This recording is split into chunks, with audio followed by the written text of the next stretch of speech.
अचानक से एक आदमी आया और सीधे आकर उनसे फटाक से टकराया। टकराया तो भागने वाले बोले, भाई भाई देख के चलो क्या। वो आदमी कुछ नहीं बोला। हेलो दोस्तों, कहानी संख्या नंबर 47 में 47 में मैं आपका दोस्त संतोष स्वागत करता हूँ। अभी मैं एक तरह से कहीं तो प्रयोग किया जा रहा हूँ, फिर भी कहानी मैं बनाता रहूंगा। तो ये कहानी मैं शुरू करता हूँ। अभी आपने शीर्षक पढ़ा, मूर्तियों के चोर। भाई ऐसे कौन से चोर हो गए, मूर्ति चुराने लगे। इंसान की कोई फितरत थोड़ी ना होती, तो कुछ भी चुरा लेता है। बहुत समय पहले किसी गांव में टप्पू नाम का एक बच्चा रहता, 10-11 साल के आसपास का। उसकी अपनी लाइफ थी। कभी स्कूल जाना, कभी स्कूल नहीं जाना। नहीं जाना तो पेट दर्द करना, नहीं तो सर दर्द करना। स्कूल गिल्ली डंडा खेलना, घोड़े हाथी, यही सब खेलना। जिंदगी अपने एंजॉय करना, ना आगे न बीते हुए कल का कुछ मतलब, ना आगे का कुछ मतलब, अपनी जिंदगी खुल के जीना। और हाँ, उसके पिताजी एक बहुत प्रसिद्ध मूर्तिकार थे। बहुत प्यारी प्यारी मूर्ति बनाया करते थे, हर तरह की।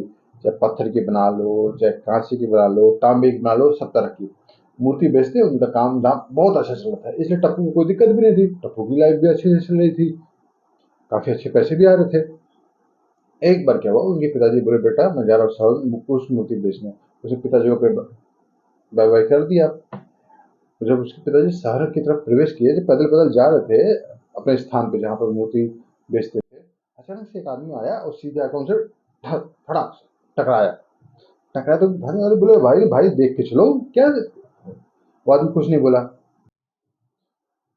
खैर, वो बैठ गए अपनी जगह मूर्ति बेचने के। इसी बीच में क्या हुआ, चाहता था सिपाहियों ने पूरे उस इलाके को घेर लिया।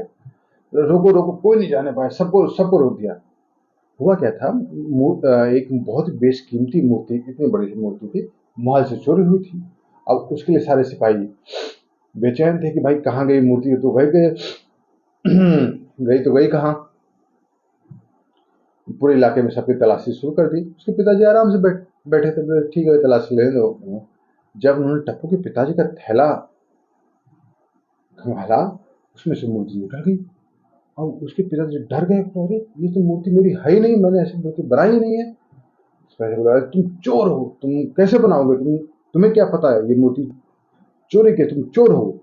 पिताजी बोला, मैं क्यों चोर होऊंगा भाई, मैं तो मूर्ति बना सकता हूँ। सिपाही और वो गर्म हो गए, बोले, अच्छा तुम मूर्ति बना सकते हो, इसका मतलब तुम चोरी भी करते हो, तुम मूर्ति भी चोरी की बनाते हो। और उन्होंने पकड़ कर उसके पिताजी को कारावास में डाल दिया। फिर टप्पू और उसकी मम्मी को पता लगा, बहुत परेशान कि भाई एक उपाय हो सकता है भाई। तो जिसको मूर्ति चाहिए वो कहीं ना कहीं से मूर्ति लेगा, चोरी वाले। उसने क्या किया, कुछ मूर्तियां इकट्ठा करके जो उसके पिताजी की थी, जगह जगह बेचना शुरू कर दिया। जगह जगह बेच रहा था, तो जिसको मूर्ति चाहिए तो उसकी भी निगाह पड़ी। बोला, क्या है तुम्हारे पास। तब तो समझ रहा था भाई कोई तो है व्यक्ति जो इतना इंटरेस्ट ले रहा है। बोला कि नहीं, मेरे पास तो सब मूर्ति ऐसी ही है। आदमी बोले, सब ऐसी फालतू मूर्ति तो है। तब वो बोला, मेरे पास ऐसी भी मूर्तियां जिसकी कीमत बहुत ज्यादा है, मैं सबको नहीं देता। आदमी बोला, अच्छा तुम्हारे पास है मूर्ति, जरा दिखाओ तो। टप्पू बोला, चलो। टप्पू उसे लेकर फिर झोपड़ी में गया। झोपड़ी में लेकर गया, जो जमीन था, जमीन के नीचे जो अक्सर जो था खाने में जानने वाला, उसने खांचा हटाया। बाद में बोला, ये क्या है। टप्पू बोला, डरो मत डरो मत, फिर पीछे आओ, मूर्तियां ऐसे, ऐसी मूर्तियां ऐसे नहीं रखी जाती, नीचे रखी जाती, आ जाओ आ जाओ। आदमी, चूंकि टप्पू बच्चा था, वो आदमी बड़ा था, इसलिए उसको उतना ज्यादा डर नहीं लगा। बोला, चलो ठीक है, नीचे चला।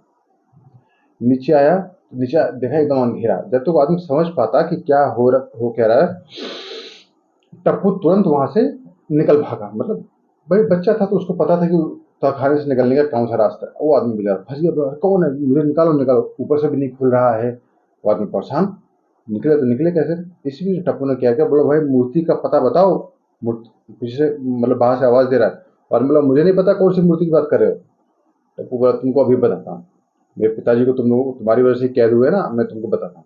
जैसे टप्पू निकला था, उसमें उसने बहुत सारा भूसा, पुआल, बहुत सारा डाल दिया, डाल के आग लगा दी।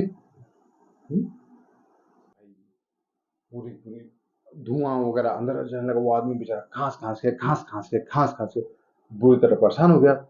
बोला, अरे हमको छोड़ दो। टप्पू बोला, पहले मेरे पिताजी का पता बताओ कि उनको मूर्ति कहाँ है, तब मैं तुमको छोड़ूंगा। तब उस आदमी ने बोला, ये मूर्ति कहीं गई नहीं है, काली जी का जो मंदिर है उसमें जो बड़ा वाला बॉक्सा है, उसी में सारी मूर्तियां हैं। पुजारी भी हमारे साथ मिला हुआ है, चाबी उसी के पास है। टप्पू ने सब सुन लिया। टप्पू ने उस आदमी को वहीं वहीं कैद रहने दिया, छोड़ा नहीं। तुरंत राजा के पास गया, बोला राजा जी ऐसी ऐसी बात है। राजा के कान खड़े हो गए, बोले चलो चेक करते। पिता जब वो पुजारी के पास गया, पुजारी डर गया पूरी तरह से। उसका हाव भाव देखकर राजा समझ गया भाई गड़बड़ है।